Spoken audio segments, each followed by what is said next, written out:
Bonjour à toutes et à tous, aujourd'hui on va travailler la géométrie plane, notamment les droites parallèles, les droites perpendiculaires, mais là on va poser les bases de tout ce qu'il faut savoir en géométrie quand on débute en sixième. Alors, premièrement on va parler de nouveaux mots, premièrement on va parler du plan. Le plan, eh bien vous imaginez que c'est le plan du tableau, c'est plan, c'est plat, ça contient tous les points. Vous imaginez en réalité le plan du tableau, eh bien il contient tous nos points A, B, C, D, il y en a une infinité. Une infinité, ça veut dire qu'il y en a tellement, tellement, tellement qu'on ne peut même pas les compter. Alors, on va comprendre une première chose. Ici, on va désigner des points. Des points, je les désigne par des petites croix. Et je mets le nom du point en dessous. Donc ça, c'est le point A, le point B, le point C, le point D. Par deux points distincts. Distinct, ça veut dire différent. C'est ce symbole-là. Deux points qui ne sont pas l'un sur l'autre, qui ne sont pas confondus. Par deux points distincts, ils passent une unique droite. Regardez, ici j'ai le point E et le point F, et vous voyez, il y a une seule et unique droite qui passe par le point E et le point F.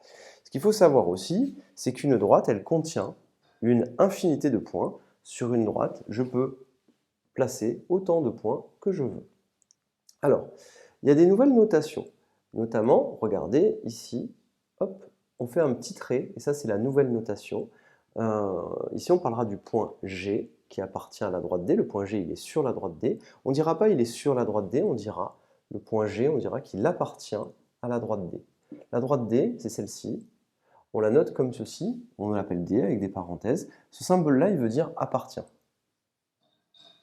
avec 2P. Donc ça veut dire G appartient à D. Alors, le point G appartient à D. Il y a 3 points sur la droite. Eh bien, cette droite D, on pourra la noter, D avec des parenthèses. On pourra la noter aussi EF, comme ceci avec des parenthèses. Ou alors FE, c'est la même chose, c'est la même droite. Mais on peut aussi l'appeler FG, si on veut, ou GF, c'est la même chose. Ou GE, ou EG, ou FG, et ainsi de suite, ainsi de suite. Donc on notera que G appartient à D. On pourra dire que G appartient aussi à la droite EF, c'est la même chose. Et attention, on a le même symbole ici, mais avec une barre. Ça veut dire n'appartient pas. Là, il y a écrit H n'appartient pas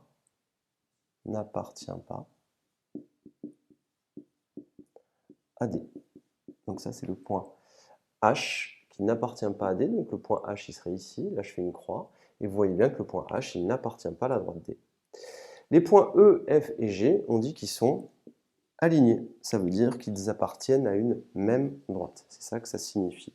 Alors, maintenant, on va se poser la question de qu'est-ce qu'il se passe quand je construis deux droites.